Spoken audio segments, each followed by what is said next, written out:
रस्त्यावर दररोज होणाऱ्या अपघातामध्ये आणखी एक भीषण अपघात समोर आला आहे, ज्यात कन्हानवरून कामठी येत असलेल्या ऑटोला विरुद्ध दिशेने वेगात जाणाऱ्या ट्रॅव्हल्सने जोरदार धडक दिली। यात एका सैनिकाचा उपचारादरम्यान मृत्यू झाला तर 7 सैनिक आणि ऑटो चालक असे 8 जण गंभीर जखमी झाले आहेत।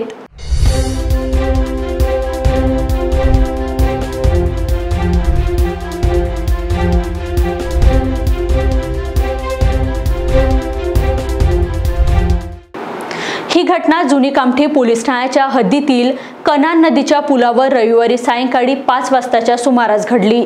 विग्रेश असे मृत सैनिकाचे नाव आहे। कामठी शहरातील सैनिक प्रशिक्षण केंद्रातील काही सैनिक साहित्य खरेदी करण्यासाठी कन्हानला गेले होते। खरेदी आटोपल्यानंतर त्यांनी 2 ऑटोने परतीचा प्रवासाला सुरुवात केली।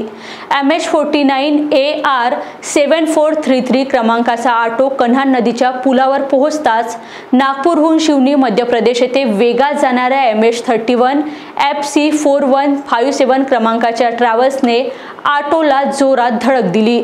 यात ऑटोतील 8 सैनिकांसह चालक गंभीर जखमी झाला। मागून दुसऱ्या ऑटोने येत असलेल्या सैनिकांनी सर्व जखमींना लगेच कामठी सैनिक प्रशिक्षण केंद्राच्या हॉस्पिटलमध्ये दाखल केले। तेथे उपचार केल्यानंतर 5 सैनिकांसह ऑटो चालकास नागपूर शहरातील मेयो रुग्णालयात हलविण्यात आले तर तिघांना कामठी शहरातील खासगी हॉस्पिटलमध्ये भरती केले। मेयो रुग्णालयात एका सैनिकाचा उपचारादरम्यान मृत्यू झाला तर तिघांना नागपुरातील मेडिकल हॉस्पिटलच्या ड्रामा केअर सेंटरमध्ये भरती करण्यात आले। या तिघांच्या डोक्याला गंभीर दुखापत असल्याची माहिती डॉक्टरांनी दिली। या प्रकरणी कामठी पोलिसांनी ट्रॅव्हल्स चालकाविरुद्ध गुन्हा नोंदविला असून पुढील तपास पोलीस करीत आहे।